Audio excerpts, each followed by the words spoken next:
रीवा जिले के बाबूपुर स्थित श्री राम जानकी मंदिर नजरबागविंद क्षेत्र की ऐतिहासिक, धार्मिक और सांस्कृतिक विरासत का एक महत्वपूर्ण केंद्र है, जहां लगभग 250 वर्ष से अधिक प्राचीन यह मंदिर अपने भव्य स्थापत्य कला। क्या आपको बोरवेल करवाना है लेकिन लोकल और सस्ते पाइप्स लगाकर हो गए हैं परेशान? तो अब आपके शहर में आया है न्यूट्रॉन 40 kg बोरवेल पाइप। दमदार क्वालिटी के साथ 10 साल की गारंटी, ज्यादा मजबूती और लंबी उम्र का वादा। तो अगली बार बोरवेल करवाएं, केसिंग पाइप सिर्फ न्यूट्रॉन 40 kg ही लगवाएं। धार्मिक गरिमा और ऐतिहासिक महत्व के विशेष पहचान रखता है। वही मान्यता यह है कि मंदिर का निर्माण रीवा राजा परिवार द्वारा किया गया था और यह आज भी विंध्य के गौरवशाली इतिहास की जीवंत गवाही देता है। वही मंदिर परिसर में भगवान राम, माता सीता और लक्ष्मण जी का दिव्य दरबार स्थापित है। इसके साथ ही भगवान श्री गणेश, संकट मोचन श्री हनुमान जी तथा भगवान शंकर की प्रतिमाएं भी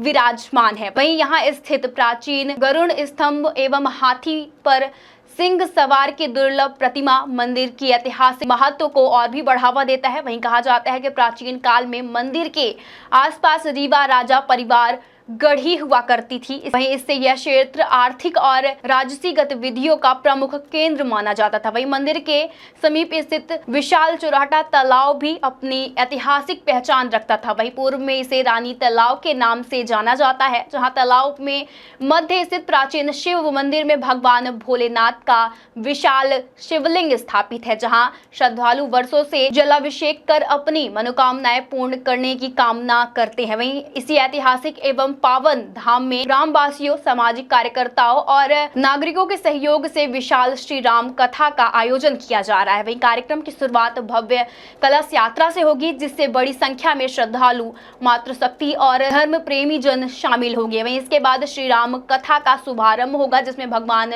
श्री राम के आदर्श जीवन, मर्यादा, धर्म, सत्य, त्याग और लोक कल्याणकारी चित्र का विस्तार से वर्णन किया जाएगा। वहीं कथा का वाचन मानस पीठाधीश्वर जगत गुरु रमानंदाचार्य स्वामी श्री रामललाचार्य जी महाराज, श्री मानस पीठ खजुरीताल, जिला मैहर द्वारा किया जाएगा। वहीं अपनी ओजस्वी वारी और आध्यात्मिक ज्ञान के माध्यम से वे श्रद्धालुओं को प्रभु श्री राम के आदेशों से जोड़ेगी। वहीं आयोजन समिति ने रीवा एवं आसपास के क्षेत्रों से श्रद्धालुओं से अधिक संख्या में पहुंचकर कथा श्रवण, संत आशीर्वाद एवं धर्म लाभ प्राप्त करने की अपील की है। वहीं यह आयोजन क्षेत्र में भक्ति, श्रद्धा और सांस्कृतिक चेतना का एक महत्वपूर्ण केंद्र माना जा रहा है। राम जानकी मंदिर बाबूपुर नजरबाग के नाम से यह जाना जाता है। यहाँ पर पहले छोटे रूप में भागवत कथा कराई गई थी चौराहा और बाबूपुर के सहयोग से। अब प्रभु की कृपा हुई है और एक जो भगवत कथा 3 जून से होने जा रही 11 जून तक है, ये विकराल रूप ले रही है। मतलब इधर एरिया बाबूपुर, चौराहा, खोभर, रामपुरवा, सिपुरवा, पड़रा, रीवा तक इसकी आवाज़ जा रही है और पूरा ये एरिया लगभग अब राममय होने जा रहा है। और हम लोग सब कार्य छोड़ के, जो भी कार्यकर्ता देखिए यहाँ कोई भी नहीं मिल रहा, सब इधर उधर राममय लगे हुए हैं। और प्रभु की हर इच्छा है कि इस 4 गांव के और जहाँ तक ये भगवत कथा की आवाज़ जाए और ज़्यादा से ज़्यादा जनसंख्या में लोग आएं और प्रभु का यहाँ आशीर्वाद पाएं। यही हम कामना करते हैं कि प्रभु सबको आशीर्वाद दे और पूरा एरिया ये राममय हो जाए। यही मेरी प्रार्थना है सब। मेरा नाम नरेश कुमार मिश्रा है।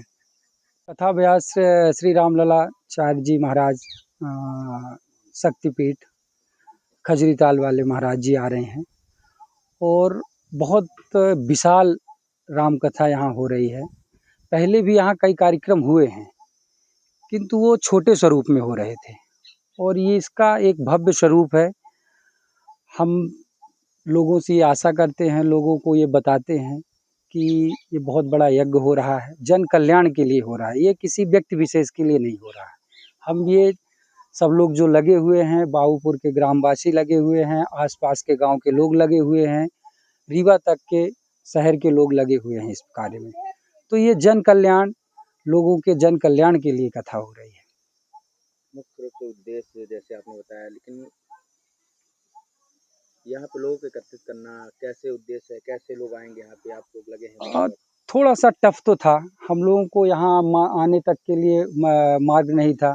उस मार्ग को हम लोगों ने प्रशस्त कराया, रोड बनवाई और काफ़ी दिक्कतें हुई हैं, लेकिन भगवान प्रभु श्री राम की कृपा से सारे कार्य बड़े ढंग से हो रहे हैं और भरपूर सहयोग इस पूरे क्षेत्र के जनमानस का हम लोगों को मिल रहा है। कितने वर्ष पुराना मंदिर है यहाँ पे गोपाल का? ये लगभग 250 साल पुरानी मंदिर है और यहाँ के जो भगवान राम, लक्ष्मण और सीता जी की जो मूर्तियाँ हैं बहुत पुरानी हैं और लोगों की आस्था बहुत बड़ी है यहाँ। जो भी कोई यहाँ अपनी मनोकामना लेके आता है और उनकी मनोकामना 100% पूरी होती है, ये हम लोगों की आशा है और विश्वास है। विनोद गौतम, बाबूपुर। कार्यक्रम 3 जून से 11 जून तक है और 11 जून को भंडारा है। 2 तारीख को कलश यात्रा है और यहाँ से बालाजी मंदिर से कलश यात्रा प्रारंभ होगी और यहाँ तालाब में भगवान भोलेनाथ का पूजन होगा। इसके बाद जल भरण होगा, फिर यहाँ स्थापित किए जाएंगे कलश। कार्यक्रम कौन सी जगह है जहाँ पे कार्यक्रम होने वाला है? ये बाबूपुर गांव में स्थान का नाम नजरबाग है। नजरबाग बाबूपुर चरहटा के नाम से बोला जाता है। श्री राम जानकी मंदिर। यहाँ श्री राम जानकी, लक्ष्मण जी, राधा कृष्ण, भोलेनाथ, पार्वती मैया, गणेश जी, बजरंगबली सबकी मूर्तियाँ हैं। ये दिव्य स्थान है और लगभग मैं 32 वर्षों से पुजारी के रूप में यहाँ कार्य कर रहा हूँ, सेवा दे रहा हूँ। यह स्थान उजड़ा हुआ था, कोई ध्यान दे नहीं रहा था। अभी 1 साल पहले बाबूपुर चुरहटा आदि गांव के लोगों ने काफ़ी प्रयास किया, जीर्णोद्धार का संकल्प लिया। उसी क्रम में ये भगवत कथा का आयोजन किया गया है। इसके माध्यम से लोग जानेंगे, क्योंकि इस मंदिर को बहुत कम लोग जानते थे, दूर दराज के लोग नहीं जानते थे। जबकि ये सिद्ध पीठ की तरह है, यहाँ सारी मनोकामनाएं पूरी होती हैं जो भी आते हैं। मैंने खुद इस बात का अनुभव किया है। मेरे पास कुछ नहीं था, मैं कुछ लेकर नहीं आया था यहाँ, लेकिन आज मेरे बच्चे हैं, नाती हैं, सबको नौकरी चाकरी सब मिल गई। भगवान की कृपा हुई है और जो यहाँ सेवा देता है उसकी उस पर भगवान की कृपा होती ही है। कितने वर्षों से मंदिर यहाँ पे स्थापित है? ये मंदिर लगभग 250 वर्ष, जहाँ तक मेरा अनुमान है 250 वर्ष पुराना मंदिर है। 250 वर्ष जी। कैसे स्थापना हुई थी मंदिर की? ये स्थापित हुआ है, रानी कुंदन कुंवर जी थी और महाराजा अजीत सिंह, तो उनके समय में हुआ था, इसकी स्थापना हुई थी। और ये स्थान उनके द्वारा भेंट की गई थी, नजर की गई थी। नजर का अर्थ भेंट होता है, इसलिए इसको नजरबाग कहा जाता है। इसका पौराणिक नाम भी नजरबाग ही रखा है। नजरबाग कहलाया। जी।